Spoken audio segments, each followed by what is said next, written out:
take you down to Pine Ridge for another visit with Lum and Abner. Brought to you by the makers of Horlicks, the original malted milk. Your doctor will tell you that one of the most important factors in good health is plenty of rest, plenty of refreshing sleep. Without a sufficient amount of sleep regularly, our bodies are apt to run down, our resistance to sickness and disease be lowered.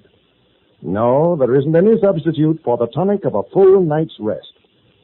Now, some people have difficulty getting to sleep easily at night. They lie awake for hours, just can't get to sleep.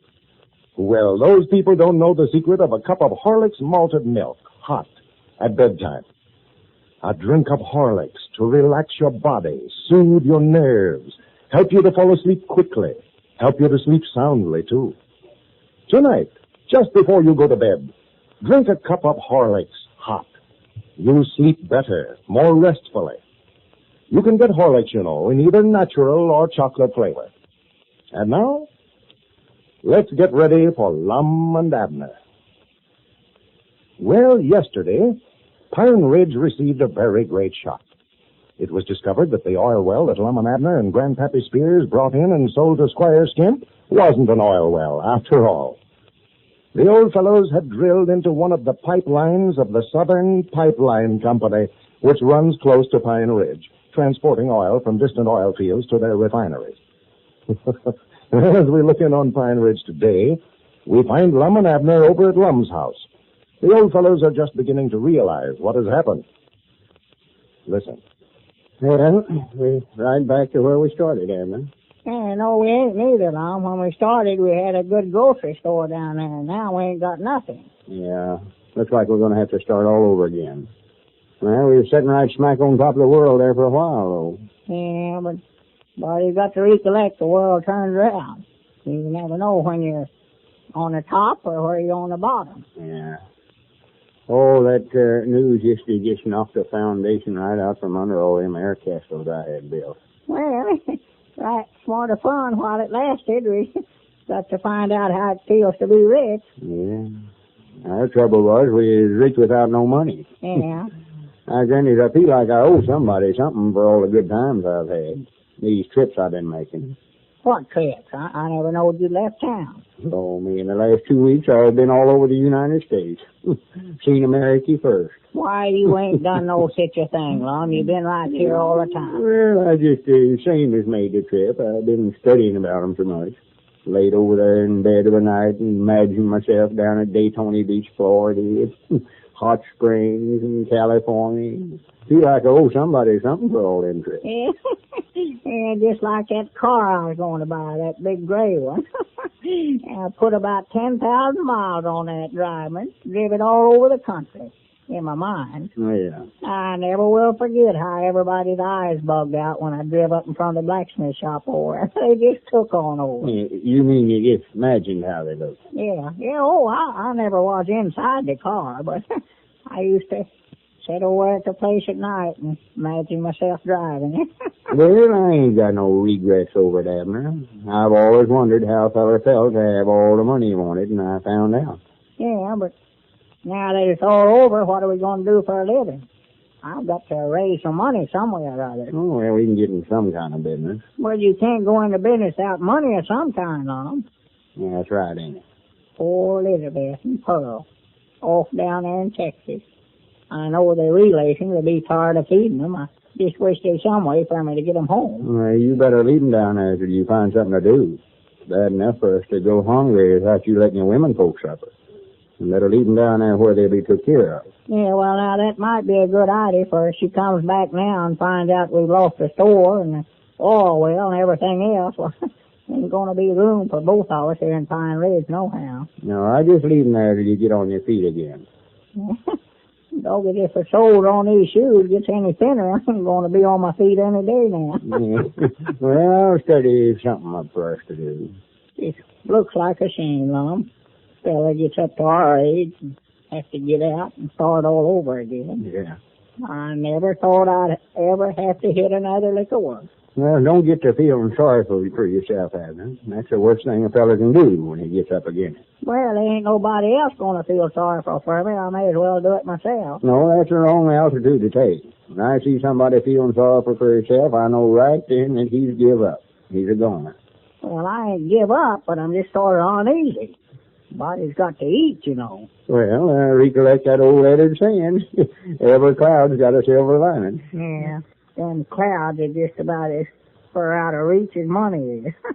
Wouldn't help me none if they had a gold line. Well, I hate to think about doing it, but if the worst comes to the worst, we well, might... it has. It's done come. Yeah, I started to say I hate to go in debt, but if there ain't no other way out of it, we could mortgage our store building or borrow a little money on our farms. Yeah, if we can find anybody to loan us anything on them. I don't believe there's a feller's got $10 and let us have it on the best house in town since the oil boom busted. Yeah. I was just looking down there to folks leaving town this morning. Trucks and automobiles and wagons and everything else. Yeah. Getting out of town as fast as they can. Well, natural when they found out that there weren't no real oil well, all these strangers that come in here would pull out. I had to turn around and walk back over the place. Just couldn't bear to watch it. And a touch of sadness sort of come over me. Yeah. The pine ridge was growing so. Oh, yeah. Everybody excited over the oil boom. See it now, it looks like a picnic ground the day after the picnic. So. Oh, Lord, me, it's so dead down there. Everybody could fire a cannon right down the main street and not hit a soul. Won't be 2 weeks before you can graze cattle right there in the street. Yeah, I was talking to Dick Huddleston this morning. Said his business had fell off something wonderful since yesterday. Well, he had 8 extra clerks working for him. He had to let them all go this morning. Yeah, I bet he was mad about it. He was making money hand over fist. No, he never let on if he was. Never, huh? No, sitting back there by the stove when I come in and bannered me for a checker game the minute I walked in. Well. I know he must feel bad about it, though. But you know, Dick, he wouldn't let on if we killed him. No. That's what makes me feel sort of bad about it. We was the ones that thought we had a oil well and got everybody's hopes built up, and then to flop she went. Oh, well, that's bad all right, Mom, but it done some good. We woke some of these folks up around here. They ain't had an idea in 15 years. That old Uncle Fred Cecil. He put in that hamburger stand down there. It's the first time that he's ever got up out of that rocking chair off in his front gallery there as far back as I can recall. Yes, he's done that all right. Sure. Throwing some of these old nesters back to life. Sure. But the town's going to look like a graveyard for a while. Oh, yeah. If we'd have had any sense at all, we'd have known from the first that there weren't no oil wells. Well, I don't see why. It looked like oil well to me. It looked like I thought one would look. I never did see one. Well, if I'd have stopped to think, though, I recollect them laying that pipeline through here about 15 years ago. Yeah. I never knowed exactly where it was at, but I knowed it just run east of town here somewhere. Well, I can see now why Caleb had so much trouble drilling a well. Don't you know, just before he struck oil, he had to take the bit out and shorten it about 4 or 5 times. Yeah, he thought he was hitting a big rock or some kind down there. Just that iron pipe he was drilling through. Why, sure it was a pipeline. Natural, when he drilled a hole in it, the oil spurted up out of the ground. Yeah. Well, I'm just thankful for one thing that we sold it before they found out what they did. Yeah.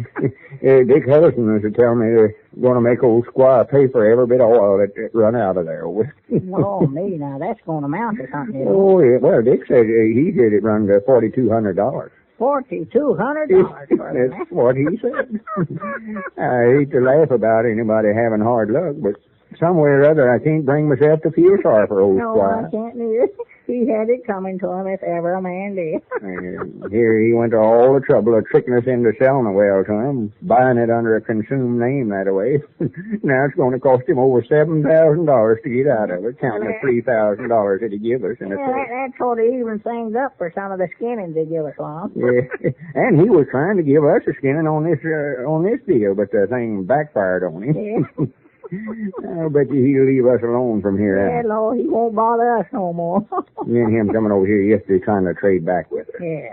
Making us think he was doing us a big favor for letting us have it back. He knowed right then that we drilled into a pipeline when he came over here. Of course he did.